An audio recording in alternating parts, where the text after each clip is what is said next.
Hello, everyone, once again. All right. So we'll have this all rolling in. I think I'll go for, again, I have a terrible habit of not eating, right? So maybe an hour, probably until 8:30 my time. Because I need to eat something.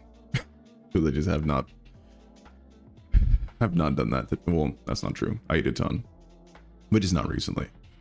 So, hello, Donald. Nice seeing you again.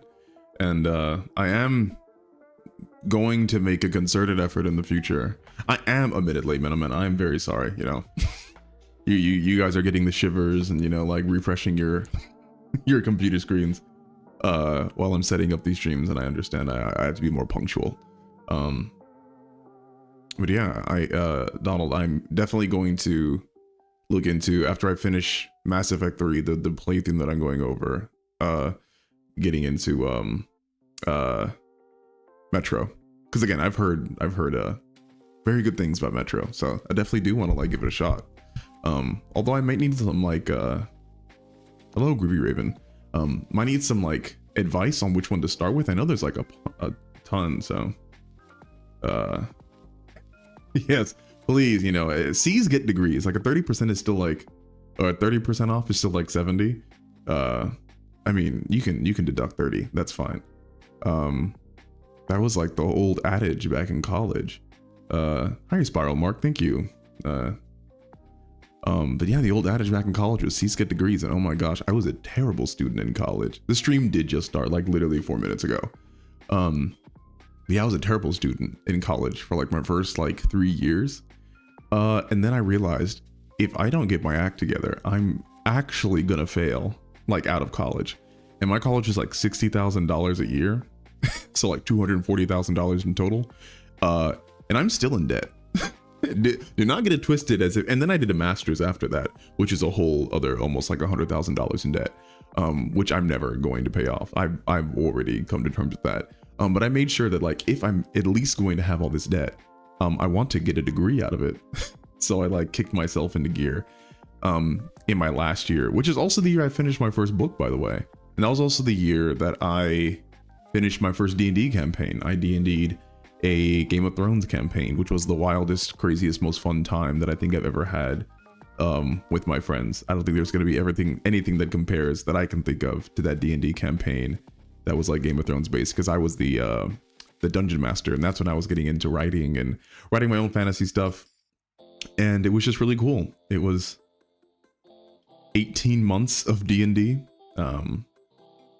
So I think it was one of the only things. One of my friends said it's the only thing that got him out of bed, and yes, it was the best part of of my entire senior year. It was phenomenal. So Donald Deluxe, sorry to make the other 2 times. I was absolutely tired from Super Bowl. Oh, no problem. I do this 3 times a week.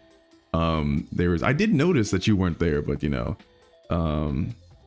yes, some cool ideas for content, including Dead Space. I love Dead Space. Dead Space 2, I think, is one of the best horror video games I've ever played. I think it's a significant improvement over Dead Space 1. And Dead Space 1 isn't bad at all. I do want to play the remake. There's so many video games, simply because of time, that I haven't been able to play. And Dead Space, the remake that they've been able to do, is definitely one of them. CJ Kalendek, are you looking forward to seeing Dune Part 2? I am, because Dune is a book that, try as I might, I've never been able to read. And it's probably such heresy as a person who not only counts themselves as a professional editor and a commenter both on fiction, but as someone who's an author themselves, and Dune is foundational American narrative. I was so thankful that the movie came out, because I think the movie is way more digestible than the actual book itself. And I'll talk about this a little bit, because I at some point I will also probably look over writing while I'm doing these streams, just to give you guys a demonstration of how I write, and my views on other people's writings and stuff. But if you guys look up the first few pages of Dune, to me, it's borderline incomprehensible. I think Dune inspired me to not write like it's written. And I understand the reason why Dune was written was to like not hold your hand at all. Like it was very purposeful. But like the beginning of Dune is like all the proper nouns that you can think of. And it's gonna sound like I'm making words up. Like if people don't know, if you haven't read Dune at all, or like even interacted with it, but it's just like, oh yeah, you know, like you know, Clan Atreides and House Markonnen had been at war on the planet Arrakis, and they're looking for the spice, and you know, like the Bene Gesserit have come, and Paul's mother was a part of it, and he may be, you know, part of like the order that can bring in like the new Jesus Messiah, right? And then Paul is given over to like the Jom Gabor, like use that in his test. And again, it sounds like I'm speaking gibberish, but that's just Dune. that's the opening part of Dune. And I could not do it. I cannot. There are so many books. Now I'm a bit better with it, but there are so many books I think that are similar to it, but Dune as like a written novel was just like, I couldn't. So by the movie coming out, I was able to get a lot more acquainted with the fiction. And obviously, if people don't know, Denis Villeneuve, he is the director of Dune 1.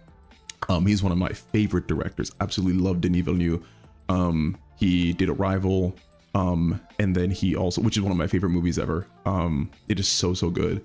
Almost brought me to tears the first time I saw it. And then he also did Blade Runner, the new Blade Runner, which I only halfway saw. I was very disappointed that I wasn't able to get all the way through it. I saw it on a plane, and by the time I was like getting into it, the plane had landed, because that's like a long movie. And I really should go back and watch it, but Denis Villeneuve is a really good director, and that was one of the big reasons I actually watched Dune 1 in the first place, is because I was like, oh, this, you know, Denny's behind it. It's gonna be really cool. And it was really cool. Now, granted, I don't think anyone was expecting Dune 1 to not be a complete story, because a lot of people heard the Dune movie was going to be an adaptation of the book. And the book, I want to say, is what, like 500 some odd pages, maybe more. And when people heard like, oh yeah, Dune is going to be what, 3 hours? Because it's obviously like another, I don't want to say a remake, but the Dune movie had already come out like in what, the 80s. But when it didn't end, fun fact, and this might be a lie. I might have read this somewhere and it's not true, but I'm almost positive it's true. And then I'll drop this subject so I can move on to other stuff. But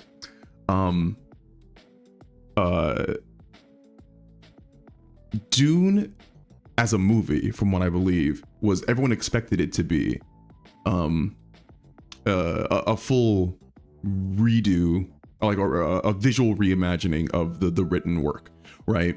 And so they'd expected it to be like all of the book, or I should say a good portion of the book.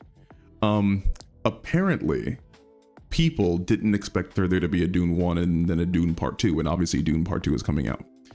And when I say people didn't expect it, like the studio didn't expect it. Apparently Denis Villeneuve did not tell the production studio that he was not, or that he wanted a second film, because he did not get permission to make a sequel.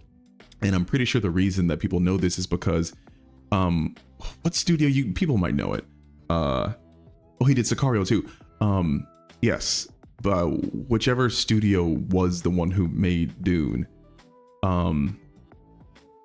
when they were asked, it was like a studio head or some producer or whatnot was asked about Dune 2, because at the end of Dune 1, it literally says, like, to be continued in Dune 2. They were like, when is Dune 2 coming out? And the producer, or whoever it was, essentially said, oh, we'll see about like how Dune 1 does, and you know, we're still waiting for the numbers to come in, which is like corporate talk about like, we have not approved Dune 2, we don't know when Dune 2 is coming, we have not started filming Dune 2. And Denis Villeneuve, I'm pretty sure, either on the record or maybe through rumors, has basically said like, yeah, I trusted that this movie would do well enough, so I just made it a two-parter. I didn't tell them that I was making it a two-part, but I couldn't tell the story that I wanted to tell in a single like 3-hour movie, so I had to break it up, which I think is one of the, if it's true, one of the ballsiest things I have ever heard in Hollywood. Like, to just like bank on yourself like that much as an artist, to be like, yeah, this is going to make boatloads of money and basically validate me as an auteur to go ahead and make a second movie when the studio itself hasn't even approved it. But it worked, you know, because again, he's a genius. So I am looking forward to Dune 2. Timothée Chalamet is of course like a great actor, and you know, Zendaya is really good. I mean, they have an all-star cast for that movie. And the trailer looks really, really awesome. I literally was listening to the Dune soundtrack because I have a lot of thoughts too about the music of Dune, and that's, I think at that point there was a lot of Astro tribalism going around as far as like music for kind of like sci-fi, because at that time too, this Star Wars Eclipse trailer I think was also pretty big. Maybe the timelines aren't syncing up directly, but I want to say Star Wars Eclipse also used a lot of like Astro tribalism, you know, like drums, horns, stuff like that, kind of like wailing of women type stuff. So everything about it was cool. So for a very long drawn out answer, yes, I am looking forward to Dune 2. I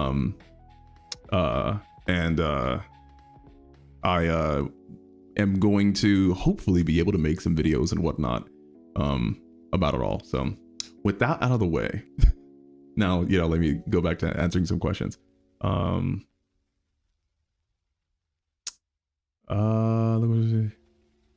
see. Yes. So getting back to my whole student loan thing, $60,000 a year. Yes, I would cry. Luckily,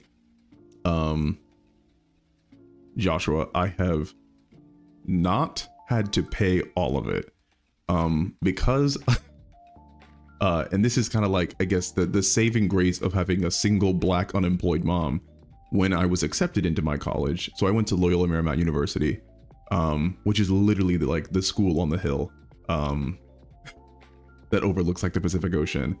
Luckily, I was able to give in, like, aside from student loans, a lot of like grants and stuff, because again, single Black unemployed mom and, you know, with male child trying to get a degree, they had pity on me and didn't completely destroy all of my family's assets for all time to come. So I think I really only owe, well, I still owe thousands and thousands of dollars, but other people I know actually had to pay $240,000 a year. So yeah, that's luckily that's not me. That is definitely me for my master's though. I owe like $84,000 for my master's, like overall. And the funny thing is, I may not do anything with that degree for like years to come. At least I don't plan on it initially. For those who don't know, I have a master's in psychology, specifically marriage and family therapy, but also just like regular kind of like everyday talk therapy, clinical work. So go to college or don't if you don't want debt, you know, don't listen to me. I'm some guy on the internet. Groovy Raven, I've been running for the same group every week for 4 years now, talking about D&D. It's a really magical experience to finish a campaign. It is. When I tell you that we had in my group, so it was me, and I'll run through some story time for you guys, and I'm going to try to make this again as brief as possible. But I had played D&D only once or twice before, and never when I was pre-college. I had only ever really seen D&D as kind of like the realm of like the super nerds. I had no idea even what it really was, but it was kind of like the stereotypical hyper nerdy kind of like pastime that almost was like too over the top to even really seriously engage with. I had a friend in college who in high school had been doing D&D a lot, and so in my freshman year we had done a small campaign which we never really finished, and then in like my sophomore year we had done like a small campaign that we never really finished, but it got my feet wet for D&D, for Dungeons and Dragons. And freshman year was also when I really got into Game of Thrones, like hardcore got into Game of Thrones, and then A Song of Ice and Fire. And then it was my junior year when I started being interested in like just fantasy in general. And so it was junior year actually when we and my friends, who were probably like, I think like 5 or 6 of us,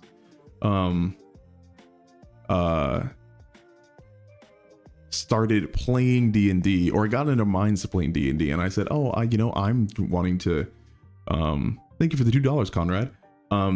Wanting to write fantasy books. I want to be able to write for an audience.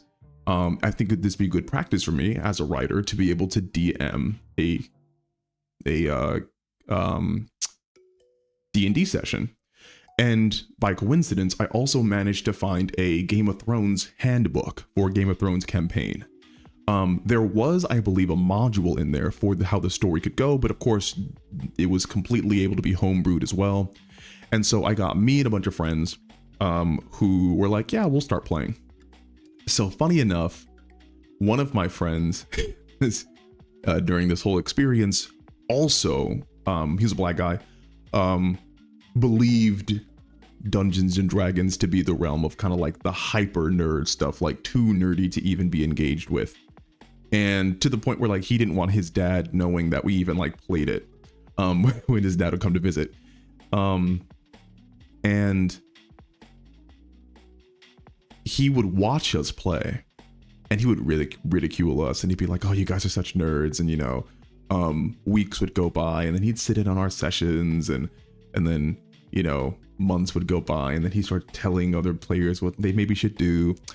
And then he started being an advisor to one of my other characters who effectively was a part of a high noble house who had to make some pretty big decisions. And then ultimately he's like, okay, I want to play. Fast forward like a year. That guy who was super not into D&D, he was the one to tell me one day, this is the only reason I get out of bed. He's like, I am having such a miserable time in college, but D&D, like our D&D sessions, have kept me from like ending it all, which is like, great, no pressure on me, I guess. But yeah, it was, I think, the closest thing to like a parallel universe that I could have ever actually been a part of, because we literally did like assume so many of like the roles of our characters as far as identity. There was like real, like we had interpersonal beefs because of things that our characters did. Some of us were pissed at each other because I think this was like 8 or 9 guys that I was managing, and they were like on different parts of the continent, and depending on what some of them did, others had to deal with the repercussions, right? And that caused, again, across like 18 months, the ups and downs, each of their quests going, like their backstories coming in. One of my parents, or one of my characters, is like half giant, and he had to like find his mother. Another character was Valyrian, and his whole thing was coming to grips with his ancestry because the villains were Valyrian. And again, I could probably talk on and on about this, but there is nothing quite like running a good D&D campaign. So yes, it is really, really, really cool. And ending a campaign on a good note is really awesome.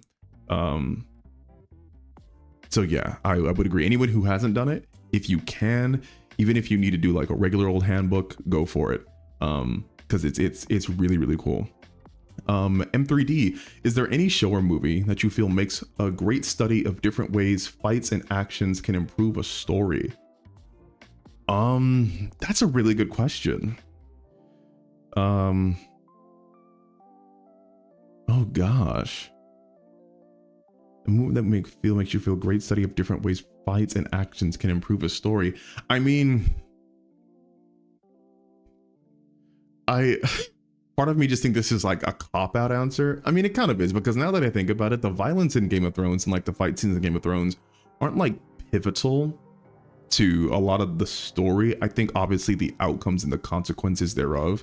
There are things there are things that are in my head that I can't quite like orate for you, but I know that stories where there are like fights and actions that are really, really important, not even for the fight's sake, but what they mean for the characters. Because for people who don't necessarily know, and I've talked about fight scenes a little bit, fight scenes, at least on a written medium, must tell a story, right? So like it's like a story within a story. Fight scenes in a visual medium, generally, I think in the best case scenario, should. Yeah, Everything Everywhere All at Once is a really good example. That's really good. Fight scenes on a visual medium have the luxury of being able to be watched, which means they can just be pretty and engaging, right? One of the things that comes to mind for me is like Jason Bourne or Ip Man, or like the work of Monty Oum, which is Monty Oum was like all fight scenes for the people who know that. I believe it's called like Dark Fantasy, or oh gosh, no, it's Undead Fantasy or something like that. I mean, they're really good, and I'm probably butchering it. But visual fight scenes have the luxury, again, of being visually stimulating, whereas written fight scenes, or fight scenes that you basically have to imagine, they have to have like rises and fall, they have to have tension, and most importantly, they have to have character development and movement. If your fight scene doesn't fundamentally challenge your character or cause them to have some type of development, some type of like revelation, and it's not visual, or it's not revelatory for the reader, then usually it's not going to be too good, written specifically. And a lot of times longer fight scenes aren't like super really like good when they're on paper, because like reading about someone doing a fight scene for like 5 pages is a lot different than watching someone in a fight scene for like 5 minutes. But Everything Everywhere All at Once, I think, is a really good representation of the fights, because it interacts with the character development and the characterization of those people. It interacts with the world building and like kind of like the different methods of which these interweaving universes kind of like have relations. And again, it's also just like incredibly entertaining to watch. I think Avatar: The Last Airbender is really, really cool too. Because the bending in and of itself, I think, is an extension of the world building, right? Because firebenders bend differently. Each one, for those who don't know, is based on an actual like martial arts style. So like the stories of these nations are conveyed through their martial arts, right? And even how the martial arts are used not in a combat sense. So, you know, like the Fire Nation is able to build blimps and machinery and metalworking because they have fire. Earth Nation has these expansive, incredible architectural wonders because they can freaking build stuff, you know, with Earth. The Water Tribe was able to heal and basically commune with the spirits and stuff. And the Air Nomads were able to live in like mountain regions, you know, like super high elevations because of, you know, like they can control air. And so, you know, like elevation didn't really matter to them. So like fighting and ways of combat can impact the story in, I think, a multitude of ways. And those, I think, hopefully are some of the examples that could like help you out, you know, being able to like think about that. So yeah, great question. Yes, a Monty Ohm shout out. I love Monty Ohm. Rest in peace. I'm going way back up to the top now. Max, does horror as the favorite genre translate to games as well? No. Though I do like horror. I really do like horror games. I'm not gonna say they're my favorite though. My favorite games are narrative driven, like single player, nearly open world or open world games, right? So to give you an example of my favorite games ever would be like, and again, this is why I say like nearly open world, but like The Last of Us, or Red Dead and Red Dead 2, the God of War series. Mass Effect is semi-open world again, but it's all like narrative based. I really like horror games though when they're done well, and when there's like combat. I'm not a huge like hide and run from an AI type horror. I'm not really into that. But I love the ability to fight against kind of like a horror monster. And again, Dead Space does like that amazingly. I'm also really into like body horror. Body horror is so cool to me. I think it like really impacts us on like a weird tribal, or not tribal, what's like primal, a really like primal level, like body horror, like your body being manipulated with. And I will also say this is probably like a me thing, because I don't like needles or like things happening with my body. So I may just be projecting how awesome body horror is. So like The Thing, obviously the classic horror movie, Splice, that kind of stuff. But I do like horror games, but I would not say they're my favorite. M3D again with the $5. Building off the horror question, would you deny that in terms of horror, video games have an almost unfair advantage over other mediums? I mean, like, well, it all depends, I think, on what you want to accomplish. Because I think there is some, and this is okay, because I don't want to get like hyper specific, even though obviously maybe that's what the streams are for. But I would say that every medium of fiction, or I should say every medium of art, and we're going to relate this to storytelling, has innate like drawbacks and innate like benefits. And so one of the things with video games that I think is really cool to be able to recognize is that it's interactive, which means it puts you in the shoes of the character. And a lot of the times people can literally like associate themselves with the video game character. And they start to feel as they feel, which is why like people who have never cried before during like a narrative experience have reported like crying during a video game, because you like put yourself in the shoes of that character. And for those psych people out there, this is largely associated with the thing in our brains called mirror neurons. Mirror neurons are like an evolutionary trait so that we can become empathetic to people in positions, so that we don't have to experience that thing for ourselves. We can watch somebody else do it and then gain the evolutionary knowledge to be able to like understand that thing for ourselves. And that happens with like narratives, like they become experiential for us if we connect most deeply with like the characters inside.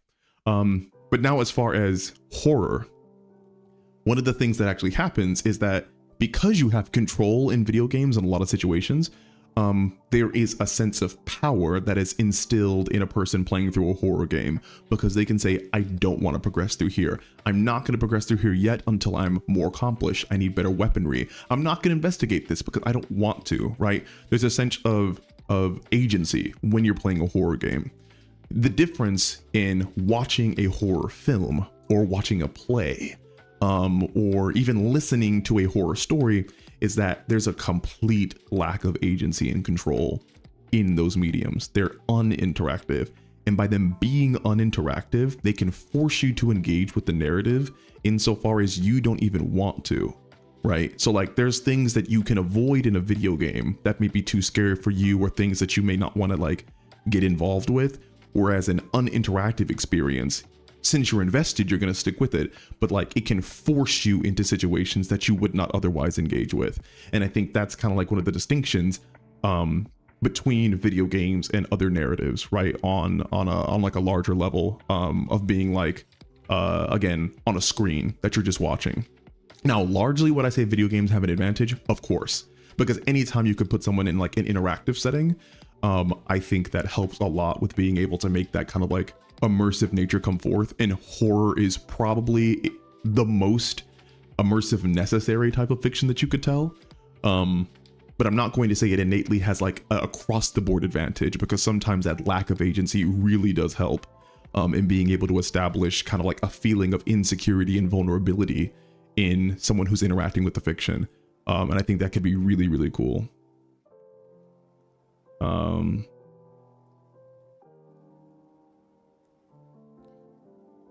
Let me see.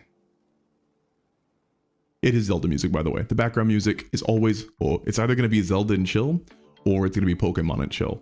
And the reason is because I really like them, but they're also copyright free, so I don't have to worry about like all my money being taken away. All right, I'll get back to some of these questions. So I know somebody asked about astrotribalism. Yeah, so the evil eye. When you astrotribalism question mark, yes. So astrotribalism is this idea of combining the primitive with the hyper advanced, right? And again, I wish I could like show it here, but I'm not savvy enough yet to be able to stream crap like that without it getting taken down, because like YouTube still does like DMCA stuff. I might be able to show like the Star Wars like trailer maybe, but we'll that may be saved for another day. But basically astrotribalism is the combination of stuff that seems like really old school while being like in space, right? So you can have, again, like, so astrotribalism, like a great example would be the Predators, like, so the Yautja from Alien versus Predator. Well, excuse me, from Predator, but like popularized largely in modern context by like Alien versus Predator and then Prey that came out recently, right? So the reason that's like astrotribalism is because it takes aspects of like a tribal community with like very primitive aspects, right? So like a hunter, needing to do like a rite of passage, who is decked out with like a spear, or something, but then also has like X-ray vision and a spaceship and like a plasma cannon, and you know, like invisibility, right? It's a lot of times in fiction you have the combination of opposing dichotomous elements, right? So things that like run the gambit of the spectrum. Even though this isn't necessarily the same thing, astrotribalism highly relates to a lot of the representation of Afrofuturism, which appears in like Black Panther, right? So a lot of Black Panther's stuff comes from taking traditionally, at least in the representation from Marvel from like recent years, right? It takes stuff that would be considered tribal, right? So like spears, or traditional African garb, kimono beads, that kind of stuff, and turns them into high-tech stuff. So the spears and like the beads are now, I was gonna say unobtainium, good lord, not from Avatar, vibranium, right? So it takes tribal stuff and futurizes it. In the terms of Black Panther, that's Afrofuturism, because it's taking African stuff specifically and making it high-tech and sci-fi. Or astrotribalism is taking generally just kind of like any type of like tribal era technology or garments, and then using a kind of like futuristic take on them to represent them in kind of like a high-tech light, but not so high-tech that it robs it of its tribal kind of like underpinnings and background, if you get me. So that way you can represent a tribal kind of like culture that is steeped in what seems like mysticism, and you know, rituals, without making them seem which usually in a futuristic setting people seem very secular and scientific. Astrotribalism a lot of the times is interested in investigating the intersection of kind of like futurology and really inbred culture, and the kind of like nth degree of what those things can be combined as. So I hope that's a satisfactory explanation for what that means. So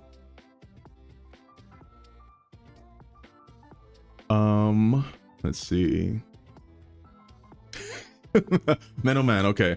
Basketball question of the day. Are Giannis and Jokic top 30 of all time? I would probably need to look up the list, which I'm probably not gonna do now. Off the top of my head, Man, top 30? Well, Giannis has one championship, right? And Jokic has one. So like 30? I mean, maybe this would be a question that maybe I'll come back to this one if I'm just like absolutely not doing anything else, and then I'll like be able to look up top 30 basketball players, because in my mind I'm gonna say yes. Both has one chip and 2 MVPs. Okay, yeah. In my mind I would say yes. Okay, I'll parse this out, because again, like I said before, I think of basketball and accomplishments in basketball as your resume versus your skill set. If you're asking me about the resumes of these guys, maybe not, right? So like 2 MVPs and 1 championship, there's probably 30 dudes that I would say have a basketball resume, like what they've accomplished in the league, that probably come before Giannis and Jokic. If you're asking me if there have been 30 more skilled guys in the league, I'm probably gonna say no. I think that they would be, Giannis and Jokic might be like already top 15. And that's, you know, as much as I talk about Giannis not being skilled, I think he's incredibly skilled. I think he's just not as skilled as he could be because of his like physical advantages. Jokic is one of the most skilled players of all time, like already.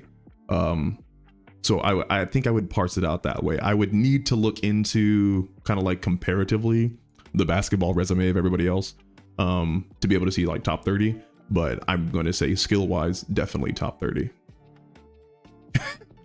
Sukuna video when from Abear? That's a really good question, and I would love to do a Sukuna video probably soon. I still need to again finish Jujutsu Kaisen, or at least the episodes that are available, because I'm very interested on Sukuna, and I know there's more, and I've heard more. Not gonna give spoilers, but I've definitely heard more between him and Gojo and stuff like that. So, hopefully in the near future.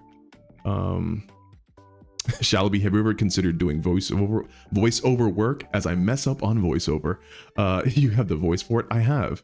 I don't know where to necessarily start. I like have looked online for stuff, and I don't think I've ever told anybody this like on my channel, but I initially wanted to actually do my own audiobook, and that's why I started my YouTube channel. I never really had wanted to do like long form kind of like content or like break down stories or whatnot. I mean, I did, but that wasn't why I made the channel. I had written my 5th book, which is only like 100 some odd pages. And my goal was to do my own narration for it. And I was going to do the whole thing, and I was going to upload chapter by chapter onto YouTube. But I realized I was really bad. At this point, I had never done any kind of like recordings of myself, and I hated my own voice. And I wasn't good. If you go back to my earlier videos, I did not sound like I sound now. I'm much more confident. I know how to breathe into the mic. I know when to take pauses. I know how to modulate my voice and my tone. It is a real skill because I've been doing this for 5 years. So you can't just like hop on a mic and think you're gonna sound good. And I originally started my YouTube channel because I wanted to do an audiobook. And I wanted to be my own audiobook. And I realized I'm nowhere near good enough. I need to practice, but I'm not. I have this YouTube channel now, so maybe I'll just upload some writing stuff. And the writing stuff that I uploaded was BoJack Horseman related. And that took off way more than I ever thought. And I never ended up uploading that book that I wrote. Right. And so just to give you an example, right, that I had that book finished in 2020 when 2018. No, it could have been 2018. I guess it was 2018. No, it couldn't have been, because I finished. Yeah, I mean, like, oh, well, then no, that's true. I probably did have it finished around then, but be that as it may, I have thought about voiceover work. Because I do think luckily now I have the talent for it, because my parents made me do public speaking when I was much younger in front of like hundreds of people, and I guess it translated into something moderately usable. But yeah, I think it'd be pretty cool. So let's see. I have to like keep looking at these chats. I don't know how streamers could possibly keep a coherent thought and look at chat at the same time. Maybe it's because, like, if I maybe had this on like an ultra low latency stream, like a like a chat, I think right now you guys are still delayed by like 10 or 15 seconds. Okay, someone type in now, like literally like right now, and then I'm gonna see how long it takes. Like type it in like right now. I'm gonna see like a flood of now coming in. Yeah. So it's like a good like 10-ish seconds between you guys and me. And I don't know how streamers could possibly like consistently. People play like video games and can read chat. I'm like just talking here and I can't read chat at the same time, but you know, maybe I'll get better at it. Maybe it's a skill.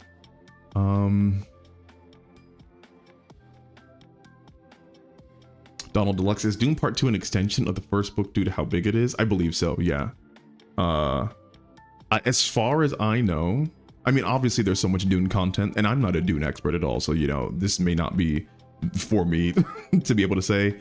Alt-Shift-X, I believe, has like a great multi-million view, like it's like a 7 million view video on Dune, so that might be the place to go if you like want to like a long form breakdown of it. But I believe it's supposed to be like the other half of the book, I think, but don't quote me on that. Yeah. CJ Calendek, Dune Part 2 is about the second half of the book, whereas the previous movie was about the first half. Yeah, that's what I thought. Adrian Volpez, I tried to read The Hobbit in 6th grade, but couldn't make it to the 3rd page because of the movie ruining my basic expectations. Same thing happened to Ender's Game, where the movie confused me. That is an issue a lot of the times. And I wouldn't even say it's like a drawback. But a lot of us, including me, our brains have been changed because of visual mediums to be able to expect visual pacing and visual storytelling. Again, I have had to change because it's my job to read non-visual storytelling for the most part. But I also, everything that I write is always written as if I'm writing it for like TV. And I don't mean like the format. I just mean like I literally see things in my head as if it's going to be like a TV drama or like a TV series or like a movie or like a video game, right? Like I'm having like a 3D space in my head. So there's tons of stuff that I like. Even I'm going to say like A Song of Ice and Fire, even those books are much more difficult for me to get through than the show is. And obviously too, the show can just run and I can just sit there slack-jawed and watch it.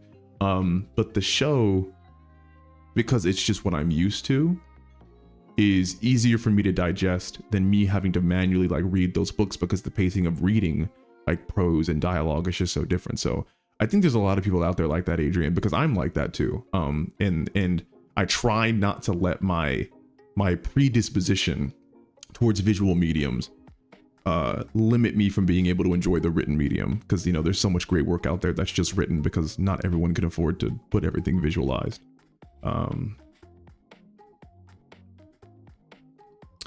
Max Duke, they didn't realize, talking about Dune, their director's script ended on a major cliffhanger.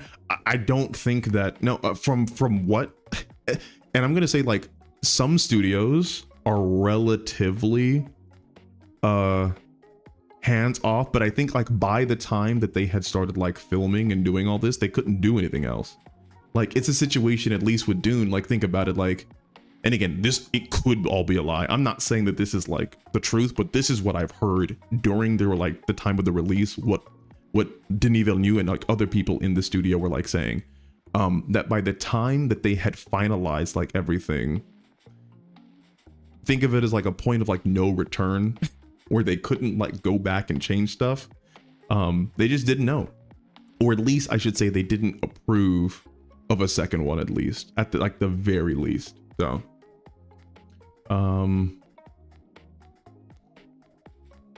Brittany Johnson, if you could have any fictional character as a therapy client, who would you pick? I mean, this is like, okay, am I helping them or is it just for me? It's like, if it's just for me, I don't know, friggin', I'd have to think. Maybe like Bruce Wayne, but I feel like at that point, Bruce Wayne and Batman are completely different people. So that might not even help. I don't know how to think about that, because like half the people who I'm interested in would probably destroy me mentally. I probably could not even start to compete with them. So yeah, maybe it'd come back to that, because that's a tough question. Leanne Johnson, I imagine studying psychology is good for a writer. I honestly think it's the thing that separates me from a lot of other writers. Like unironically, and I'm not saying that you can't become an equally good writer or even better than me, because there's tons of writers that are better than me. But I think having like 8 years of high level, if not top level psychology training helps me understand humanization a lot, like I think more intimately than people who haven't. Or I should say it becomes something I'm much more skilled in than like a typical writer might be. Nerdy Zombie 83, how are you tonight? I am hungry. That's my answer to that.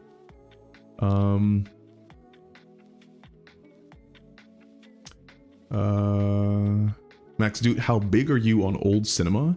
And do you have any favorite film from that era? I tend to steer away from anything pre-60s, but I've seen 12 Angry Men several times.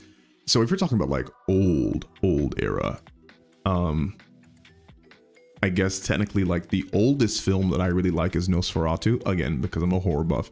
And I believe it's public domain. It's been public domain since I was in like high school. That's like the oldest film that I like really like.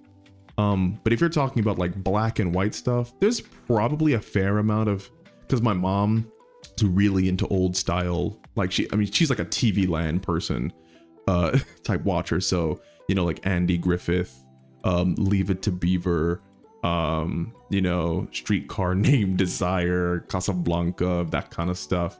So I would not, I think like off the top of my head, it'd be hard for me. I'm not like that invested in old cinema like whatsoever. I mainly stick towards things that happen from like 95 on, even though I do know some stuff that, well, probably a decent amount of stuff that happened before then, but I don't like steer away from it. And there's some really awesome stuff that has, of course, like foundational stuff that's come out. You know, like I base one of my stories off The Godfather, but I wouldn't say it's like a fascination of mine. Donald Deluxe for another JJK video would be so cool to how the Shibuya incident arc subverts the shonen genre. That would be cool. Because there are a lot of subversions. That is really cool. And I think I could probably do something. There's a lot of stuff to do with JJK. It's just about making sure I have the time for it.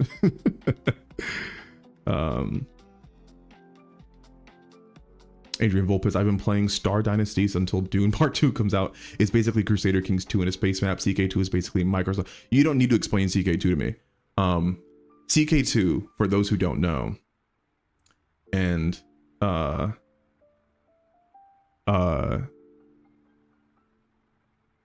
is the game that I think turned me into what I am now.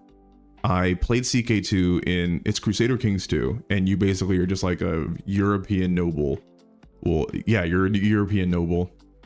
And you try to take over as much land as possible.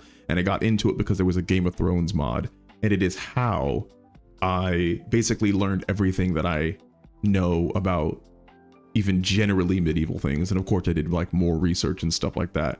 I probably have, unironically, more than 1,000 hours in the Crusader Kings series. I have Crusader Kings 3 as well. I have dozens and dozens of campaigns in Crusader Kings. So yeah, like it's very near and dear to my heart. So hearing that you're playing a game series like that, you know, I'm all for it. Go for it. That sounds really cool. Johnny with the $5. Hard question, but how is something like Twilight be bad when it has strong audience? Might its narrative be saying something that's been missed? Oh, this is, I think, a common misconception among consumers of fiction, or just the general public. Things can be bad.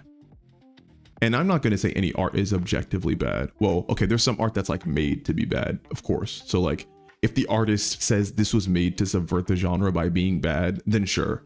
But things can be bad and also be widely loved, right? There are tons of things throughout history that have been unironically loved, even though those things were terrible from the ground up.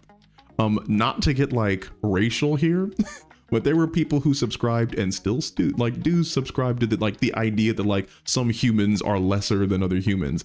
And for a time, it was like hundreds of thousands, if not millions of people adopted like a literal racist ideology, when like, of course, like foundationally it's stupid. Like people have known for hundreds and hundreds of years that racism is stupid, but people still like believe in racism. There's a ton of stupid ideologies that, you know, like people believe in, and like, you know, have like fan bases for, but that doesn't mean they're saying anything, I think, with any like genuine kind of like purpose. Now, again, for like Twilight or like, you know, like 50 Shades of Grey, I'm not equating them to like the stupidity, the abject stupidity of racism, but I would not say simply because they have a fan base means that they are innately good. I will say that maybe people write them off too much. Like no art is like bad all the way through. There usually is something you can get from art.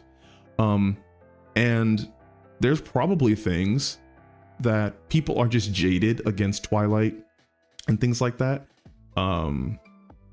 So, you know, they are just going to naturally, I think, oh, because the culture of this like fiction or whatnot is something I don't like, so I'm automatically gonna lash out against it. I don't think that necessarily that's a good kind of like mindset to have towards fiction, but I would very much disabuse you of the idea that if something has a strong audience, it must be saying something good. That's just not true. There's tons of things that are just kind of like crappy, like, and you know, people like them. People were freaking eating Tide Pods. You know, they were like speed running life for like YouTube clout, eating Tide Pods, but that's not smart. So Bones 48. I have not yet seen American Fiction, and I need to. I know you've been asking me about that. Thank you for the $2 though. That'll do. Have you ever played any of the FromSoft catalog? I am not the person to play those games. I recognize they're probably really, really, really good. That's not true. I played Bloodborne a little bit, didn't like it. I'm just not. That's Sekiro, Bloodborne, Elden Ring. I think, again, I am not diminishing the fact that those are probably, especially Elden Ring, like generational games. I'm just not the type of person that enjoys those games. Donald Deluxe for the $10. So here is the idea for Dead Space. Why not a video on the execution of the psychological cosmic horror elements of Dead Space? You really need to ramp it up on the video game content. I can tell that you are fiending for video game content. I could, yeah, again, I think so much of, I have to be very selective with what I do. Because making a video is not easy work.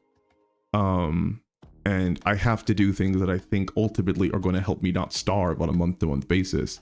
So if I don't necessarily think some topic is going to get me paid, because this is a job, as much as this is just fun, kind of like, haha, man on YouTube says big words and explains writing, it is also like, I need a paycheck.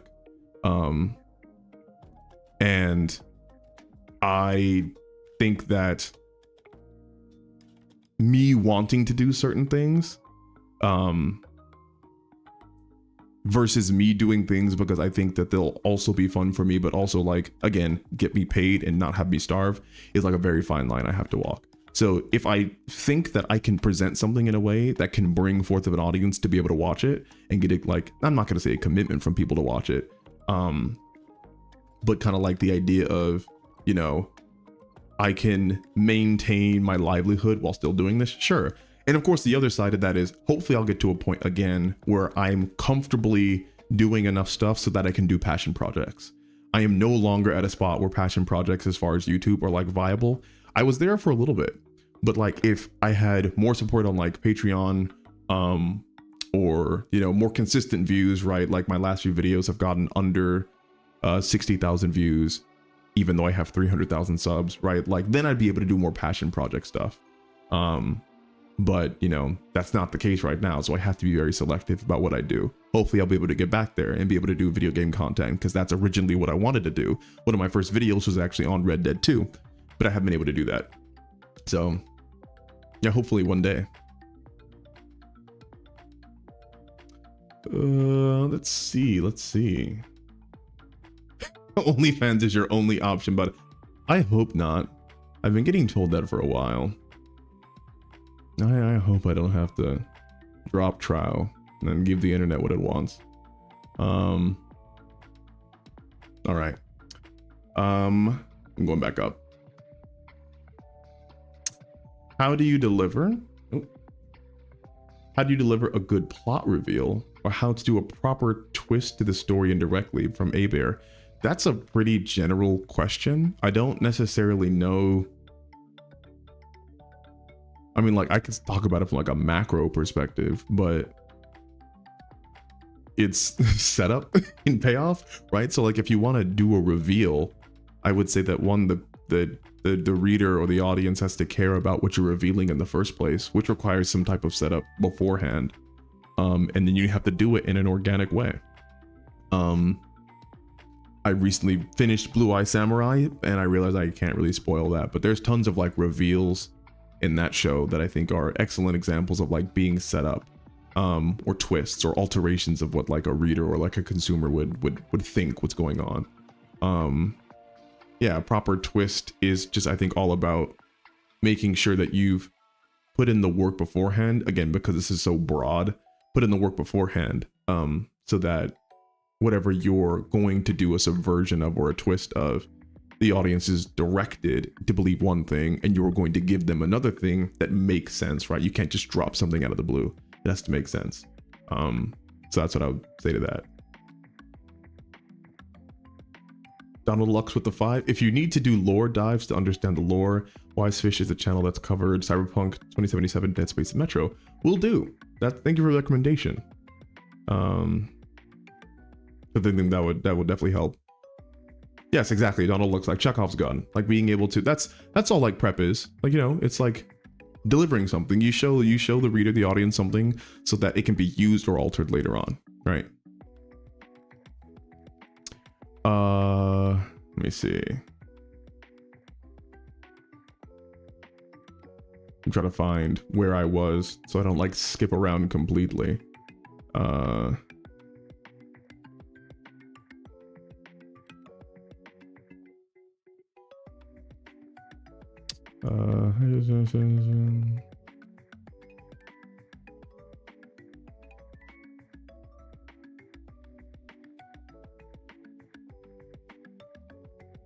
me see. Uh-oh.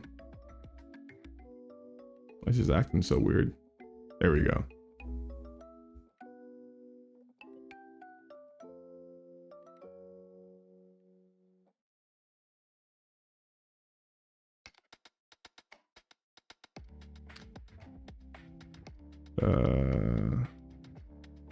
There we go. IWYT, riddle me this at Savage Books. Is having a message and communicating really the be all and end all of storytelling? I was told once that storytelling doesn't have to be anything, but people respond better when there is something to say. I mean, I'm gonna be real with you. I think art by definition is a form of communication. I think art is the subjective medium by which we can communicate things that words cannot convey. Because I think ultimately in good art, you can take the lens of your own life and put meaning onto that art. And because of that, I count stories or narratives without like a message or theme, I guess ultimately as art, because again, like anything can be art because it's subjective, but I would count it as maybe like the lowest form of writing that you could do. Because I think at that point, if you're not trying to convey a message, why are you telling a story? Right? Like it is communicating at the end of the day. Like if you didn't want to communicate, why are you crafting a narrative? Right? Like why are you telling a sequence of events?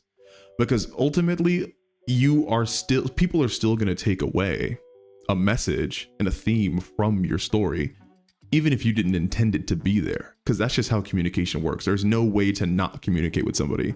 It's one of like the core rules of like therapy and like being in counseling. Anything you do, even the absence of intended communication, is communication itself. So like in that sense, since you're already going to have your reader take away something from your story, and it could be extra narrative as well. A reader could take away like, oh, this person's stupid. Like I'm going to make an opinion about the artist because the art is so bad or vapid, right? So if someone's already going to take away a message, why not just like put one there in the first place? That way, at least there's something intentional there. Because I think ultimately, again, like if you're not communicating in art, why are you making art? It just seems kind of like a wasted time to me.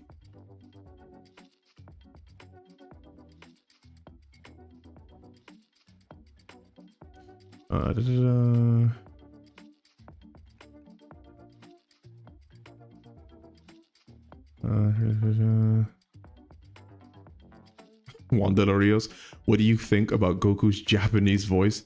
Haven't heard it, but haven't heard it much, but I don't like it. And this could just be because it's like I grew up with Goku, like the dub Goku, and hearing the sub Goku is like seeing your childhood friend with like a slightly altered, twisted face, so it's uncanny valley. So I think I'm just so used to the regular one that I can't ever be comfortable with the sub Goku, at least as far as I'm remembering it.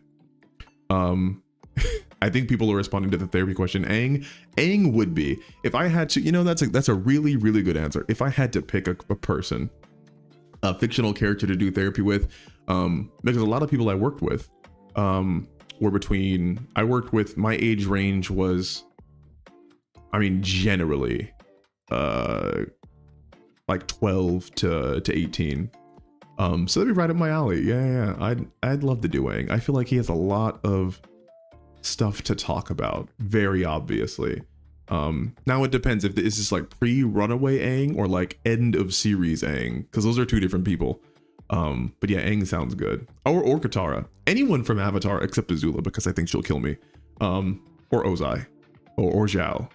Those three people specifically. Or Hama. I guess there's a few people that that I wouldn't from that series, but generally. Donald, would be cool to do a Cyberpunk 2077 video game exploring cyberpsychosis. If you need an interesting sci-fi read, Neuromancer was what inspired Cyberpunk. Oh, very cool. Yeah, cyberpsychosis. I mean, Cyberpunk 2077 is a really cool just like game in general. Because of, I think, the depth of which they were able to create the setting. Now, again, at launch, a lot of it was unplayable, but I think CD Projekt Red being able to bring that franchise to life through Night City was really well done. Cosmo, feudalism is fascinating, and I swear it always gets overlooked in the fantasy genre. I don't know what you mean by that, only because I feel like every fantasy is feudalistic. Maybe you can clarify later if you're hearing me say this, but like, what do you mean by overlooked? Because I feel like everything is feudal. Like everything is kings and queens and, you know, knights and lords and stuff like that. So, yeah. The Evil Eye Man, you seem to have a lot more energy than me. When I tried Crusader Kings, it took far too much of my energy and time to focus on you. Again, to each their own. There are some people out there who, you know, I did not have the energy to go out and like party and drink every weekend, but I know people who did. I know people who did like coke like all the time. And I would be like, how do you do this and get straight A's? Because they were straight A students. Everyone has, I think, different energy levels for different things. And I'm not in any way equating like staying in your room locked up till 2 a.m. playing Crusader Kings because you really want to be able to assassinate the Duke of like the next county over as equivalent to having an actual social life and going out and like partying.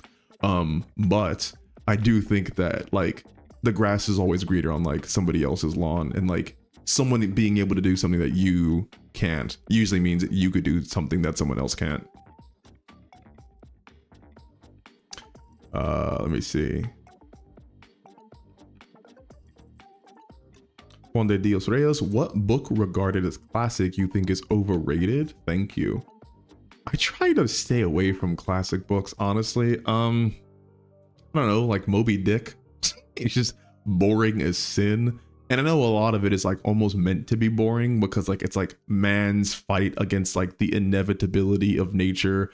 It's like the control of something that can't be controlled. It's like the white whale, that kind of stuff. And it's largely a bunch of dudes out at sea for months at a time hunting an animal that doesn't appear a lot. So like, sure, maybe it's like purposely supposed to be bad, but that doesn't mean I like it. It's, you know, maybe, and I think at the time, you know, novels were written very differently in the 20th century. Or should the early, like mid 20th century, like writing was supposed to be very different things as far as like entertainment. I didn't like Huckleberry Finn that much either, but again, I'm probably not the primary audience for that, so I wouldn't like it from the get-go. Dwarfin the Flash 99. There you go, I recognize that reference. What's an example of a story with no themes? Couldn't tell you. I don't know, off the top of my head, don't know. It would have to be something like completely nonsensical or like written by like an AI. That's just like an amalgamation of stuff like with no thought put behind it. Because I think that by definition, I'm going to infer a theme even if the author didn't. So like I couldn't tell you. Mason Montana, I got through college without reading one single book, and I commend you for that. Whatever you have to do, like there's no, take no shame in that.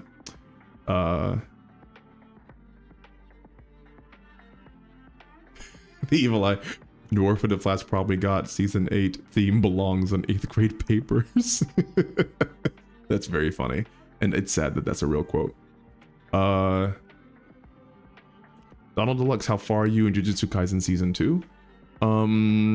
the last episode I was able to see before my subscription got canceled was, and I honestly can't even say it because it's a bit of a spoiler, but she died.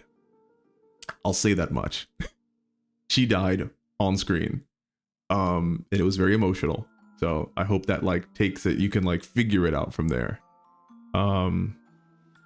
I just happened to see this. So Shalby, episode 5 of Blue Eye Samurai was one of the best episodes of TV ever I've watched in a long time. It was very, very good. Blue Eye Samurai, again, I just finished it today. Cannot wait for season 2. Season 5 was incredible. It was really, really, really good. And I'm very happy people kept bullying me into watching that show.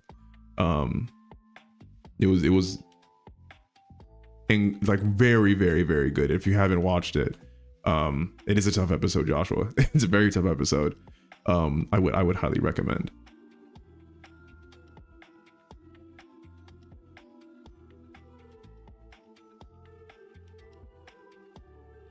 Juan de Dios is being about nothing, Seinfeld's theme, essentially, but that's more of like a comedy thing. Comedy is weird because it's almost like this like extra like narrative kind of like weird meta way of writing, because comedy can like comment on itself, like again with like satire, in a way that other serious fictions can't, because it's like, you know, again, it's making a commentary on the state of its own being. So it can get away with things that other story styles can't. So like if your theme is not having a theme, then that's still a theme. It's just meta commentary.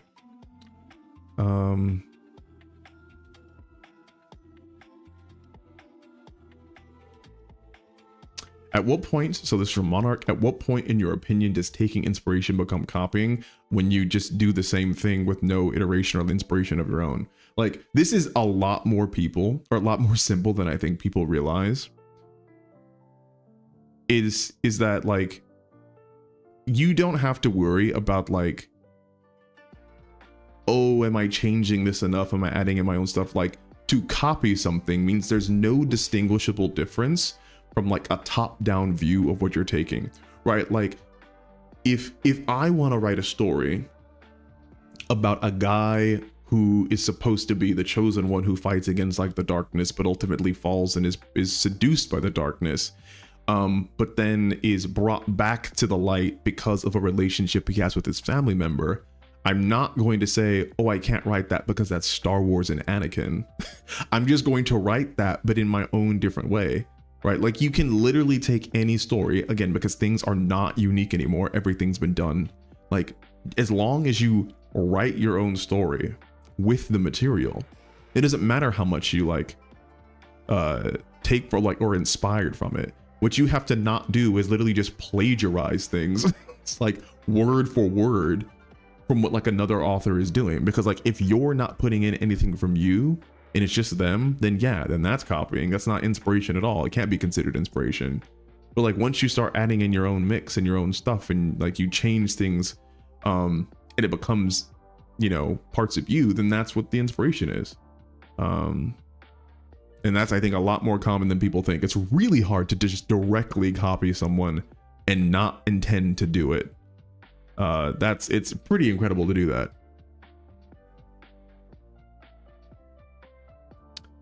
The Evil Eye, the hard part about subversion is that you need to be smart to pull it off, and I am dumb. I mean, yes and no. I mean, it's just like a learning thing. You know, you don't have to be like some incredible super genius, you know. Everybody's dumb until they're not. Is there a good way, Thomas Freeman, is there a good way to delay the inciting incident for the sake of building up a character's life before they lose everything and have to go on the adventure? So you're saying, excuse me if I hit the mic. So you're saying like your inciting incident is them losing everything? And if so, like, I guess if your inciting incident is your character losing everything, then my question would be is, what is your like draw to building them up? Like, what's the purpose? And I'm not saying that there isn't one. I'm literally like curious and like challenging you to be able to say this, because if there is an actual answer to this, then yeah, like, then do it. But like, is there a reason to build them up? Right? Like, before they lose everything. Like Aang's inciting incident was, well, for him specifically, was him being the Avatar, like realizing he was the Avatar. I'm pretty sure he was told and then he ran away, and then that caused him to go into the iceberg. But like when we meet him, he had already started his journey. He was already on his journey of the Avatar, and he had already lost everything. But we didn't need it set up. Now again, for your story, there might be like a specific thing that you do need set up. I don't know. But first ask yourself, like, if my inciting incident involves my character losing everything, maybe it's fine to just have that in like the first chapter. Maybe I don't need to like establish him and build everything up to be able to do that. Now on the opposite side, if you want me to give like a real answer, you could always have like a fake out conflict. That's what I do. You introduce the character in a situation where they want something, they have some type of like goal, and then in trying to get that goal, then the real conflict happens and their inciting incident causes them to switch over their conflict into something else, right? So an example in one of my books is that you start out the story where my character's like, yeah, I really want to become a knight, but to become a knight, I have to defeat this kind of like entry tourney so I can get into the big tourney. And I've been training all this time so I could get into this entry tourney. And the first 3 chapters are him like basically getting ready to fight this guy for the entrance exam, essentially. And then he beats him and we're all like, yay, you know, he did it. And then like the 4th chapter is like where the actual conflict starts, where he's during a celebration and then stuff hits the fan, people get kidnapped, and the rest of the story is an investigation of that kidnapping. So that's something else you could probably do. Let's see.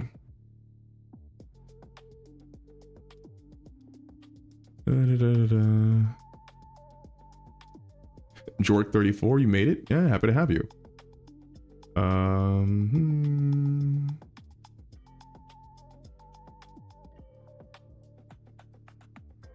At Savage Books, I mean, for me personally, art is whatever the heck you make of it. It doesn't have to be anything, but it can also be everything that anyone has ever said art either is or should be.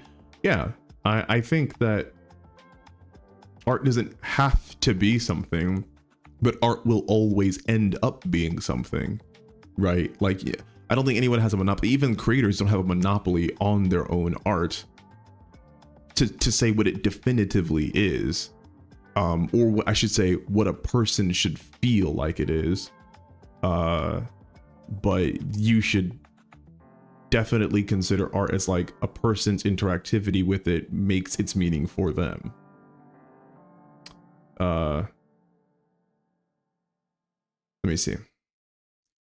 Spiral Mark, do you believe that you don't have to kill off characters to raise the stakes? You do not have to kill off characters. There's tons of stories where characters don't die and the stakes are raised. All the stakes being raised means is that the loss that the characters would endure from failing to overcome the conflict, the loss is increased, right? So if a character's stakes is I'm going to lose my job if I don't do this thing,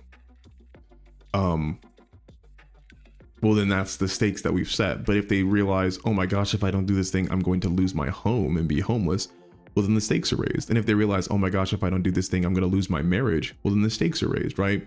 Because each of those things hypothetically would be more important than the last thing. But you don't have to kill people off. That's like, I mean, that's a method of doing it, but that's not the only thing that you could do. I'm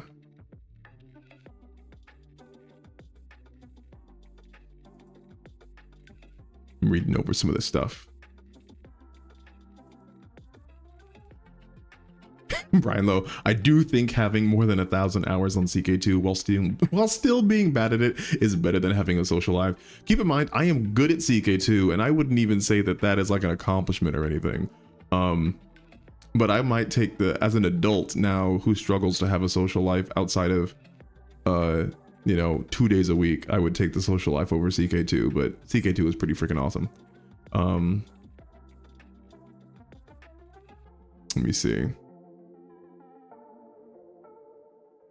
The Vichono Corner, I recently read part of Huckleberry Finn recently and never heard the N-word spoken so many times in a single chapter. Yeah. it was a different time. It was a different time, and Quentin Tarantino was looking up, being like, you know, I could aspire to be like this one day. I could write scripts with as many N-words as Huckleberry Finn. It's a crazy book. Fish Jonah Quarter. I have a similar story. I have a story similar to The Boys, but with magical girls. There you go. As long as you make it your own.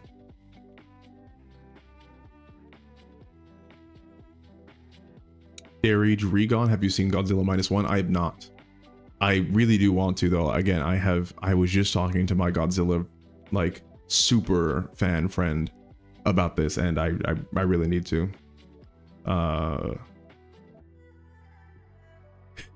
Hello Max.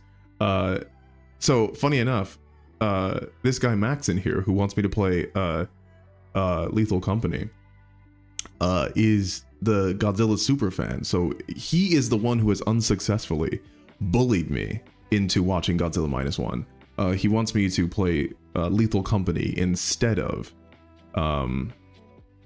watching Godzilla, which I think makes him a bad super fan. So you guys can now bully him because of his poor dedication to his fandom, you know. As a much bigger, better streamer would say, crushes skull. Yes, this is also, funny enough, there you go, it's also the Planet of the Apes. You're kind of famous around here, Max. It's the Planet of the Apes super fan. He has a lot of really cool fandoms. If you couldn't tell, he kind of likes like the monster, animal kind of like genre. So there you go. Pretty Johnson, Planet of the Apes is incredible though, so I get it. It is pretty incredible, yes. No, they are good movies. Nerdy Zombie 83, do you watch other YouTubers that cover similar content like yours, like Hello Future Me? I do, just not as frequently as I used to. I actually edited Tim's work. So Hello Future Me, the guy who runs it, I edited his short story. And I've talked to Henry, who runs The Closer Look. Oh my gosh, I'm going to completely blank on his name, but I believe it's Tony Two Cellos, who has a lot of BoJack Horseman content. My favorite channel is still Captain Christian. Absolutely love him. Nerd Writer has some pretty good stuff, although I have not seen his stuff in a long time. I genuinely don't typically kind of like watch other people who do what I do, only because I feel that most of the time I don't want my work to start reflecting their style or whatnot. I don't want to become like, you know, I don't want to say tainted, but like have them influence what I do. I want to keep my own style, and also because most of the time I already have a sense of what they're talking about as far as like the lessons that they're imparting, or like the writing fundamentals that they're talking about. But there's a lot of really good content out there from a lot of other really good creators, and so I'm subscribed to a lot of them and I keep track with them. So oh yeah, I think Tim is really, I think it's like, I loved him and his content. I'm just wondering if you give him respect. Yeah. Tim is a really cool guy. He gave me a lot of really good advice. You know, because he's like 1 million subscribers strong. He's like where I aspire to be. I'm still at a third of a million. And you know, I'm friends with him on Discord. I probably should talk to him again, honestly, because he just moved. So I need to inquire like how his move went and everything. But yeah, he knows what he's talking about.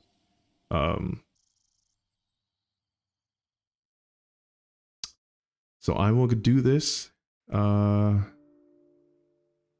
do one more question. I am very hungry, so I'm going to go in a few minutes.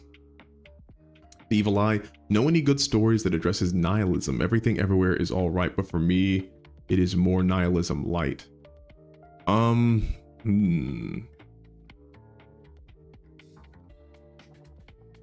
Off the top of my head,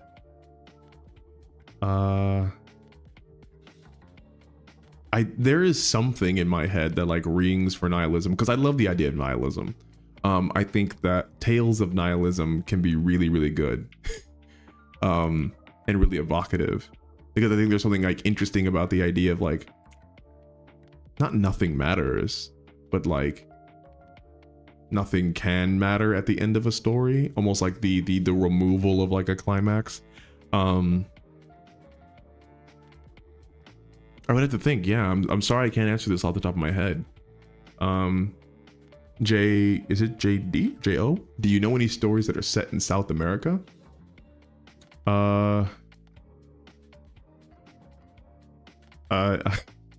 You're gonna hate me. You're absolutely gonna hate me. It's not a story, but it is a movie. And it's one of my favorite action movies because it is simultaneously over the top.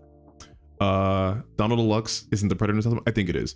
It is simultaneously over the top, but also still somehow really good. Fast 5 is set in Brazil. And it's all about getting a crew together and robbing a bank. And unironically, even though the Fast series is just like, at this point, again, American anime and completely ridiculous and over the top, Fast 5, I will defend as a genuinely entertaining, good movie. I don't think it's the highest rated Fast and Furious movie out there, but I think for all its parts, it is the best one. Yes, Brazil is not only in South America. I want to say Brazil is the largest country in South America. It is such a good movie. So, all right, everybody, I am starving. So I am going to go. As always, it was so much fun. Thank you all for coming. I'll be here Sunday at 7:30. I'm sorry if I wasn't able to get to your questions. It's gonna be really, really weird when I actually like, because I think a lot of people don't even know I do this. Like, as much as I post about it and stuff, a lot of people don't have like no clue that I even stream. So like, when I actually talk about it on the main channel, which will happen in the next video, and my editor is working on that video right now, it's the Lalo Salamanca one, which hopefully should be done in a few days. I shudder to think how many comments I'm going to be getting if like even 1% of 300,000 people come here. Because right now I just feel like it's just like so small and intimate and I can handle it. But as soon as it gets crazy, because like I still don't think of myself as like a big YouTuber because I'm really not. But like when I put into perspective like 300,000 people, you know, it's a lot to think about. But yes, everyone too, go check out Tim. Tim is great. Like his Patreon is awesome. Yeah, that's about it. I'll see you guys later. Thanks for coming in.